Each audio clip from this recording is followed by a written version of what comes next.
May question ako sa'yo. Sana sagutin mo to very honest na sagot, ha? Naku, pag honesty ako number 1 dyan. Kaya nga gusto ko sa'yo itanong kasi alam ko you're very honest. Sabi ko hindi magsisinungaling to si Sam pag tinanong ko to sa kanya. Kasi nung tinanong ko asawa ko nito, hindi nakasagot eh. Ito na naman tayo. Isa na naman ganitong episode pala. mukhang Oy, by the way, no? Isang episode na naman na mapapakapit ka at mapapailing ka at pagpapawisan ng kilikili mo. Ayun nga, at least yung upuan natin, maganda. Exactly. Oh my God, from things we use. Thank you so much for our chairs. Pero ang The tanong... Who ergonomic chair na talagang mukhang kakapit na naman ako ng kumapit ka na bago ko isang buong ibigay yung episode. tanong. Oy, seryoso, yung chairs namin. Super comfy. Unbelievably comfy. So, parang kaya ko 4 hours diba, mag-podcast pag ito yung upuan natin. Adjustable. Okay, let's... angat so natin kumapit to. ka na, matanong lang kita. Pero seryosong sagot Kasi seryoso yung tanong ko, gusto ko talaga malaman sagot dito. Tanongin mo na Totoo ba na daig ng malandi ang maganda? Kung papipiliin ka, malandi o maganda? Isa lang, hindi pwedeng both. In your face of life. Joke lang, gago. Hindi. Tao dito. Pero totoo nga. Hindi. Mas ganito Ano ba, paano? Explain nyo nga sa amin yun. Kailan ba nauso yung daig ng malandi ang maganda? Tao dito, ano kasi yan? Alam mo yung X factor na sinasabi nila? Ba't naman lalaki may ganyan tsaka babae? Okay, minsan, define X factor. Minsan, hindi naman sobrang pogi. Hindi sobrang ganda. Hindi sobrang ganda. Pero yung dating parang, Appeal. Iba pa yun. Iba pa yung X factor sa appeal. Ang tawag doon Riz, ng mga Gen Z, no? Riz. Riz? Charisma. Ah! Lola Chacha, let me just vocabulate you, ha? Okay! Let me Hindi nga yun ang ibig sabihin nun? It's Riz. Grabe Riz na to. Okay. It's So the Riz. meron kang mga nami-meet na gano'n na hindi naman super pretty, pero grabe yung Riz. Oo. And you choose the Riz. Is Riz same with landi? Paano ba? Hindi. Pag may Riz ka ba, may landi ka? Daig ng malandi kasi kailangan mo na ng actions for that. Okay. Define malandi. Okay. Paano natatalo ng malandi ang maganda? Anong action ng malandi ang nakakatalo sa ganda? Aminin natin, we all like to be flattered. Okay. Diba? If somebody, flatters you, parang syempre natutuwa ka. So may mga tao who know, they know how to push your buttons. They know how to make you feel good. And, this is not just about actions. Through words din of minsan. course. Hindi na, may malanding kumilos, may malanding magsalita. Paano yung malandi kumilos? Hindi kasi ako ganun, so I can't, Wow! Pero hindi ka malandi, nalandi ka na. Okay, can I just, for the record. Kasi hindi ka malandi. For the record, pero nalandi ka lahat na. ng tao malandi. I'm just gonna, hindi ako natakot sabihin, lahat ng tao malandi, kanya-kanya lang style ng paglalandi. I have to agree. Kung meron language of love, meron language of landi. Oo. Okay? So saan ka mas malandi? Sa language or sa actions? I think dati yata sa words. Oo. Pero ngayon, baka sa actions. Sa actions na. Oo. Or maybe combo. Okay. Pero isipin mo, like ikaw, hindi mo masabi hindi ka malandi. Kasi paano malandi ako sa asawa ko. Oo, yun nga. Paano ka nagka-relationship kung hindi ka malandi? Lahat ng relationship nagsa-start sa landian. Whether boyfriend, girlfriend. Agree. Diba? You can't tell me hindi ka malandi kung nagka-boyfriend ka o girlfriend ka na dati. Kasi paano kayo you guys like each other, but to express to the person that you like them, kailangan malandi ka. Tsaka parang walang thrill pag walang landi. Doon yun nga yung exciting part. Doon pumapasok yung kilig sa landi. So you feel like pag nawawala yung landi, kaya naghahanap yung iba ng kalandian? Minsan, nawawala yung landi sa relationship? Maybe ito yung sirtaan nilang spark or yung heat sa relationship. Tapos may nagparamdam sa'yo na parang, hey, find you attractive, find you kind of hot, Na-stroke yung ego nung guy. Oo, na-stroke. Hindi na yung ego. Minsan pati yung nasa-stroke. Nangyayari ako sa stroke ng ego lang sinasabi ko. Na-stroke yung ego. Yung stroke, na-stroke. So ikaw, parang it's a sensation na matagal mo na siguro hindi naramdaman na parang, shit, I still have it. Bakit kailangan stroke yung ego nyo? Not, once again, I'm not saying for guys lang to Could be for a guy, for a girl. Yeah. Could be for a girl na hindi na rin siya. Hindi niya na na-feel yun sa partner niya. Correct. Exactly. Yung asawa niya siguro, nineneglect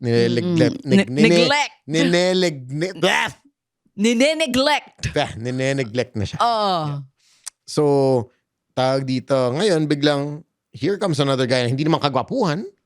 Can't say he's the most good-looking guy in the room. Pero, he kind of makes you feel good. Kind of says the right things at the right time. Riz, diba? Looks at you a bit differently, diba? Treats you well. And then, ikaw na hindi naman, wala ka naman balak also mag-fall dito. Pero, teka lang, parang, Na-fall ka rin. either nag-fall ka, parang natutuwa ka sa ginagawa niya. So, medyo siguro parang, I'm starting to feel, so I don't know what it is. Maybe butterflies here and there. Kasi, hindi nararamdaman to, or parang he's making me feel something na hindi ko pa nararamdaman before. What could this be? Then you question yourself. Ano ba to? So I think that's a form of landi. So ikaw naniniwala ka nga na daig ng malandi ang maganda? Lamang ang malandi. Kasi yung ganda, tsaka yung pagkapogi. Gusto ko yung nag-e-explain siya ng seryoso. Hindi, dito. scientific Sa na, pare. mga tanong ko, Gagi. na talagang Hindi. nila, nakita niyo yung itsura niya. Scientific ko na kasi. Nakita niyo yung itsura niya? Scientifically speaking, pogi tsaka maganda. Diba? Dalawang aspeto. Either born ka na pogi o maganda ka. Blessed by Lord, diba? Blessed by Lord. Kumbaga sa atin. Wala nang kailangan siguro gawin. mga intern lang gumawa sa atin. Ito si Lord mismo. Hindi, si Lord mismo. Ako gagawa dito. Butsa. Oh my God, creation ni Lord. Tayo intern lang ang gumawa. Ito mga intern lang gumawa nito. Pero meron tayong nami-meet minsan na. Di ba?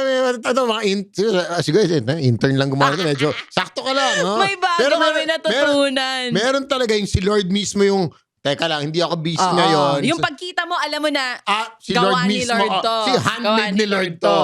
Sinamahan pa ng landi. Ay, patay ka ngayon. Pag combo yun, mahirap talunin. Oo, mahirap yun. Kasi syempre, attractive ka na. Anyway, let's go back to the pogi maganda. Yung Either you're tinatanong born ko. that way, na pogi yung maganda ka na, or, may kasabihan nga, no?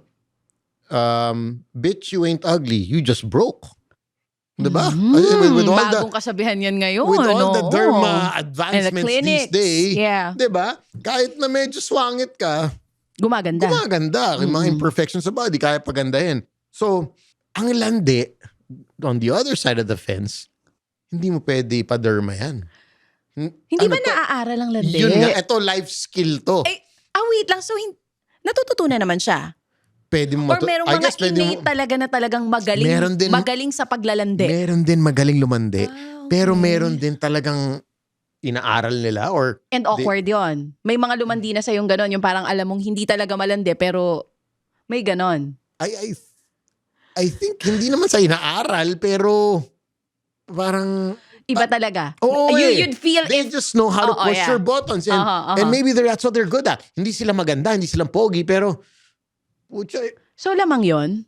Nawawala I yung think ganda? Nawawala yung physical features ng tao? I think yung physical kasi eventually either nagfe-fade, you get tired of it. Sabi nga, di ba, hindi ka ba nagtataka minsan parang sobrang ganda ng girl tapos yung lalaki nangangaliwa pa. Tapos lahat tayo parang, putsa ba ito may gagawa? Ang ganda-ganda ng asawa mo. Oo. Di ba? Sana man lang kasi parang sa utak namin, o kunyari may nabalitaan tayong ganyan. Okay. Di ba? Kunyari may nabalitaan ka, kakilala mo o hindi. Hala, pinagpalit yung asawa or pinagpalit yung girlfriend. Sino Tapos kaya? Sino makikita kaya? mo, sino? Kanino? Ito, kunyari. Pasend ng picture. Yung Kunyari narinig kong kay Helena balita. Darna, di ba lahat tayo curious? Exactly. Utsa, sino pinalit? Nakita mo ba yung pinalit kay Ellen? Meron ka? Wala nga din ako. Kaya hindi ko alam. Hindi na parang Kala ko. So, yan ang yan yung teaser mo. Nakita mo yung pinili kay Ellen? Meron ka? Teaser for the episode. Yung ka talaga. Mga chismosa. No, but seriously, something like that. Di ba lahat tayo parang, teka lang, putsa. Pag nakarinig tayo ng may naghiwalay, uy, nagloko daw si Sam. Kunyari ikaw, nagloko daw si Sam. Pinagpalit si Esa. Ang unang tatanong mo agad, kanino pinagpalit? Send picture. Eh di syempre, nasa group chat na tayo nito. Sinend yung picture. Nakita mo, at saka nung pinalit. Bakit kayo ganun? Diba? Kadalasan ganun ginagawa nyo. Dahil malandi? Solve na kayo sa malandi? Magaling ka kasama.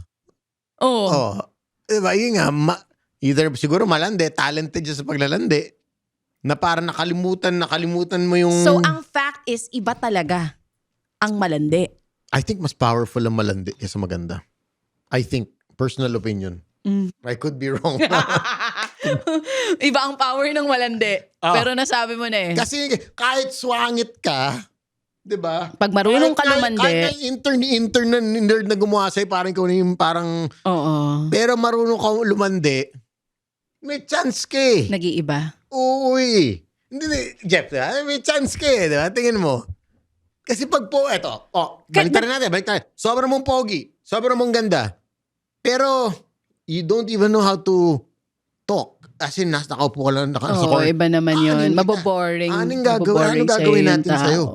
Diba? On the contrary, compared sa, okay, hindi ka masyadong pogi, hindi siya ganda, pero, putya, pag ito, kumarakas, kaboom. So, gaano ka-importante yung landi sa relationship para hindi maghahanap ng ibang kalandian? Ano ba yung dapat naming gawing mga No, babae? hindi Lalo ng pa yung babae mga to. hindi I think naman... it's a guy, it's a men, girl guy thing. I think it's really a matter of Like the keeping. physical touch, kung paano kayo before, mas ganun pa rin dapat ngayon. Or yung bulahan nyo nung time na nagsisimula kayo, dapat may mga ganung moments kayo na nagbobolahan pa rin kayo. Kailan mo huling nilandi yung partner mo? Ang gandang Ikaw ba? tanong. That's a good question. Di ba? That is a very good question. Ako ba, kailan? Ikaw ba, kailan? At anong klaseng paglalandi yan? Kasi Enough pa ba yung landi na meron kayo sa relationship? Kasi dati mga cute na, 'di ba, parang oh my god, ang cute-cute naman. Ngayon nakakainis na minsan parang Ano yung, tanga-tanga. ano yung mga cute na nakakainis yung na kaya ngayon? bibili ako ng Starbucks tapos 'di ba natapok ko yung Natapok mo, frappuccino. nagkamali ka, Oh, shucks, nagkamali. natapok yung okay lang yan. Oh my god. Alam niyo Ikaw kung ano yung mga cute ikaw na talaga you're cute? so clumsy. Ha? Ngayon, tapos mo yung kape, tanga-tanga mo naman. Oo, totoo. Galit na, no? Ano pa yung mga cute-cute dati, tapos ngayon naiirita na? Diba, sabi ko, yun yung dumaan sa matraffic na area, alam mo namang matraffic dyan. Oo. Dati cute pa yun sa akin. Di, okay lang. More time with okay you lang, more eh. time with you eh. Ngayon, ba't ka dyan dumaan? Yan! Kita mo na sabi ni Wade, wag dumaan dyan. So siguro dapat ina-assess nyo na yung relationships nyo, no? Kung puro na ba kayo ganon? O may landian Hindi. factor pa ba? I think all the relationships get to, it's all relationships take work. We both know that. Yeah.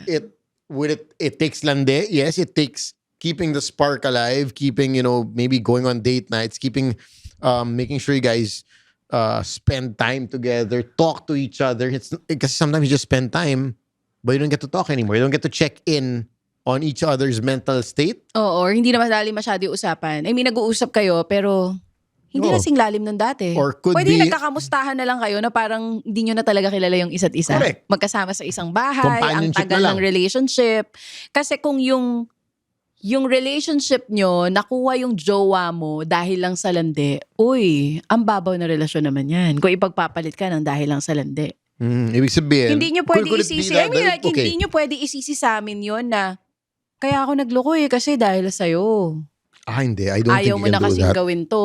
I don't Ginagawa natin to dati. Kaya ginagawa niya sa akin. So doon na lang ako sa isa. I don't think that's fair. Yeah. Ito yung parang, wala kasing laman ref natin. Doon ako sa ref ng kapitbahay. Yun na nga. I don't think it's also fair. Exactly. Kasi it takes two to tango. And parang, if it got to that point already, ibig sabihin, umpisa pa lang, hindi na napag-usapan, pinalala niyo yung sitwasyon. Hindi talaga malalim yung relationship. Well, it could be deep, but you let it go. Hindi niyo inalagaan. Kasi if it's deep, hindi mo naman ipagpapalit ng dahil lang sa landi yung partner mo. Hindi, pero yun nga. Ito, dito tayo papasok. Sorry. Dito Sige. tayo papasok. Gusto nyo na naman palampasin eh. May malalandi nga na parang ang tendency, you tend to, kaya nga may mga kabit na parang kabit na, sige, bibigyan mo ng housing plan. 'Di ba? May housing sila, ganyan. Basta huwag mo lang guguluhin yung yung parang family life ko. May housing plan sila. Naka-townhouse yung mga yan. Yung mga kabit na hindi benefits. naka-condo yung mga yan. Naka-townhouse yan. Gamit pera natin. Char! Tsaka may monthly yan. May Oo, monthly totoo. allowance yan. Pero alam nila yung mga kabit nila, hindi magpapalit asawa nila. 'Di ba? Kasi parang family nila But yun. there are times, di ba talagang pinagpapalit naman? Yun nga, sobrang ginagalingan. Pinipili yung kabit? Yun. Feeling mo dahil doon? Hindi, yun nga. Sobrang ginalingan? Hindi. Kaya napagpalit? Tawag dito. Hindi ba dapat ang sisihin doon yung guy? Who's the to blame? The guy. Exactly. Kasi parang Yung guy tsaka yung kabit, same naman sila, pero mas dapat sisihin pa rin yung guy. Kasi alam mo nang may partner ka, nagpalandi. Na bulag ka sa sarap? Is it safe to say that? Or do you think, I don't know do you think the kabit would be able to take care of you better? Kaya iniwan mo na yung asawa mo? Pwede rin naman ganun. Diba? Pwede rin siguro na, mas inaalagaan ako nito Which takes landi. Kasi parang, I'll make sure that him, as the kabit, siguro inisip mo na, I'll make sure that this guy knows na binibigay ko sa kanya, hindi kaya bigay ng asawa niya. Okay, bottom line is, hindi naman sa isinisisi natin dun sa mga wala na yung lande sa relationship kaya naghahanap yung iba. Pero I think it's time to assess kung yung bang relationship na meron tayo, na-excite pa ba sa atin yung partner natin? Kasi pag hindi na, kapag hindi niya na hindi lang yung pag-strike ng ego sa lalaki. Okay. Pero sa lalaki kasi talaga daw yun ang number one. Kapag hindi na masyadong nasa-strike yung ego nyo. For girls, kami gusto lang namin physical touch, bula-bulahin nyo lang kami, yun lang naman kami. Pero mas more physical sa amin.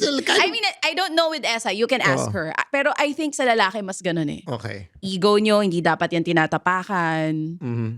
Yung lande, dapat nandun pa rin. Ang mga performance level na ginagawa mo sa kanya noong mga panahong magjowa kayo, dapat ginagawa mo pa rin. Ginagawa at mas ginagalingan pa. Sa babae, ang simple lang nung gusto namin. Loyal lang kayo. Tapos, lambing-lambing. Words of affirmation. Words of affirmation. Mas yan ang gusto lang na. Kisa nyo kung gaano kami kasimple. Tapos kayo, ang dami nyong gusto. So, Ang dami nyong gustong mangyari. Ang dami nyong gustong ipagawa. Tapos, konting landi lang. Ng iba. Bumibigay agad kayo. Kami ang gusto lang namin physical touch and words of affirmation. Okay, eto nga. Kasi so may lumalandi sa'yo. So ikaw, sa galing ng lumalandi na to, nakakalimutan mo na yung value ng asawa tsaka family mo. Lahat ng Not just asawa, minsan nga magjowa pa lang. Correct. Diba? Lahat ng pinagdaanan nyo. Diba? The good, the bad, the ugly. Kasi nga, napafocus ka dito sa sarap. Oo. Sa binibigay sa'yo. Sa kilig. Whatever kilig that is na parang, shit, oh my God, nakakilig naman to, ganyan-ganyan, ginagawa sa akin, para sa akin to. That you you actually forgot that, teka lang, it used to be like that before and you guys have been through so much more than what this temporary thing is giving you. No? So, maybe it's that. So, daig ba talaga ng malandi ang maganda? Yes, so yun tama. Keep the landi alive. Yes, keep the landi alive. That's it. Oo. It's very important. Relationship really takes a lot of work. But you know, what I realize siguro sometimes, meron din naman mga successful landians. Marami. Yung kabit ka, tapos, di ba, kunyari, ikaw yung kabit, ikaw yung pinili. Correct. Tapos naging successful yung relationship nyo. May ganun din. Oo. Tapos naitama naman nila yung mga pagkakamali nila. Correct. Di ba? May mga ganun. Right? True. Na hindi ka lang talaga panglandian. Tinotoo ka. I guess, pag ganun, I guess if you're in that situation or you find yourself there, then I guess it's just a matter of doing it. Of course, it's wrong already. It started wrong. But correct it na if you can. Na, diba? Sabihin mo na, okay. Kaya lang, habang buhay kang tainted. Of course. Nakabit ka. Pero, ito yung number 2 ni ganito. Correct. Tapos sila habang buhay kang nagkatula. malandi sa paningin ng lahat. Alam mo, kahit makorek yan ha, ito lang sinasabi ko. Meron nga mga ganon, successful landians. Nagsimula sa landian, naging ikaw na talaga si number 1 ngayon. Yung label sa'yo, ikaw yung pinagpalit ka ganyan. Pero forever ka nang may ganong image. But then, sorry, ano ko lang ulit. Okay. No? But then, kung... Sige, pagtanggol mo yung mga kabit, papi. Pero kung sobrang... Nangigigil ako sa'yo eh. Hindi, sobrang happy mo na nga doon. Wala ka na siguro rin pakialam. I'm just thinking out loud for kabit. Parang, pwede kabit na. Sige, yan ang tawag siya. Pero wala akong pakialam. Happy naman ako eh. Oo. Kahit forever kabit ka? Pwede ka ba talaga maging masaya pag forever kabit ka? Kunwari, lalo pa yung iba, yung hindi pumapayag sa annulment. Yes. May mga ganon. May makilala tayong ganyan. Ha? May mga kilala akong ganon. Nev, sige. And hindi ka meron magiging talaga masaya. akong isa. Like personal na kakilala ko, sinabi talaga niya sa akin. Di ko i-aanal yung asawa ko. Para forever niyang kabit yung kasama niya. At walang privileges at rights yung kabit. Kasi habang kasal kayo, akin pa rin yan. And then, of course, the properties, lahat. Everything. Kabit ka pa rin. Number 2 ka pa rin. Wala ka pa rin makukuha. Actually, nasa utak ko nga ngayon, kapag nga-tainted ka na, kapag nagawa mo yan, tas nalaman ng madlang people na nakabit ka, forever sa utak ng tao. Yeah. Number 2 siya. Hindi na mababago yon. Kahit siguro pakasalan ka pa, no? Kunwari, nagkaroon ng... May mga kilala din akong ganun eh. Yung mga nag-divorce na hanap naman nila yung ano. Oo. Man. Tricky. So yeah, I mean, best keep the landi advice, alive if you're in a relationship. Alive. Lahat tayo marunong lumandi. Nobody can say na... When was the last time na lumandi ka? Baka kagabi, lumandi ako. Yan ang maganda. Yan ang mga dapat yung tanongin sa sarili nyo ngayon. Diba? Keep the landi alive. When was the last time na lumandi ka? Effort. It takes effort. Especially as the relationship, extends, medyo mahaba na kayo, mas kailangan na effort. Tsaka okay lang lumandi sa partner mo. Naman, oo. Oo. Tsaka alam nyo rin yan, pag may lumalandi sa inyo, hindi kayo tanga. Pero ako din ha, sa mga lumalandi sa asawa ko, alam din namin. Ay! Kaya umayos kayo. Ay! Naaamoy namin, ha? Uy. Naaamoy namin kapag may mga lumalandi sa asawa namin o partner namin. Smells funny. Kilala namin. Naku po. Nakita mo yung pagkakatingin ko dun Kaya sa nga camera? eh. Talagang mayroon akong gustong alam namin. Ay. Nakikita namin kayo. Umayos kayo. Ikaw na Parang iba ikaw na na. mag-wrap up Iba nitong na. episode na to. Iba na. Yun lang naman yung gusto ko We're sabihin. not stupid. We know what you're doing. Ang ano kasi nito, kapag kasi may asawa na, in a relationship na, wag nang lumalandi sa taong in a relationship. Ay, iba kasi. Naaamoy ka nung asawa, naaamoy ka nung babae, naaamoy ka nung girlfriend. Naku po, iba kasi dyan mahilig sa bawal. Bakit ganon yung iba? Hindi, pero may mga iba talagang ganon na gusto talaga nila. Some people dun na nahanap yung excitement. Yung thrill? Masyadong boring. May kilala akong ganyan. I specifically, before we end the episode, I specifically remember this one guy when I was in college. He's a guy. Yan talaga gusto niya. Never siya nagka-girlfriend na Single? single. Gusto niya talaga yung siya yung nakakaagaw. Kasi parang pride for him yun. Pag naagaw na niya, ayaw na niya. Hindi, girlfriend din niya. Pero never siya nagka-girlfriend na parang single lang. Hindi, I haven't seen him in a long time. Pero yun yung thing niya. Snatcher. Oo, snatcher. Yun yung thing niya. Doon siya parang, hindi ako yung pinili. Oh well, sa mga snatchers out there, beware. Nakikita ko kayo. Baka matikitang. Pag nakikita ko kayo, pag nahuli kita, ibabaong kita sa lupa. Ay, Ibabaong kita sa lupa. Ay, naka.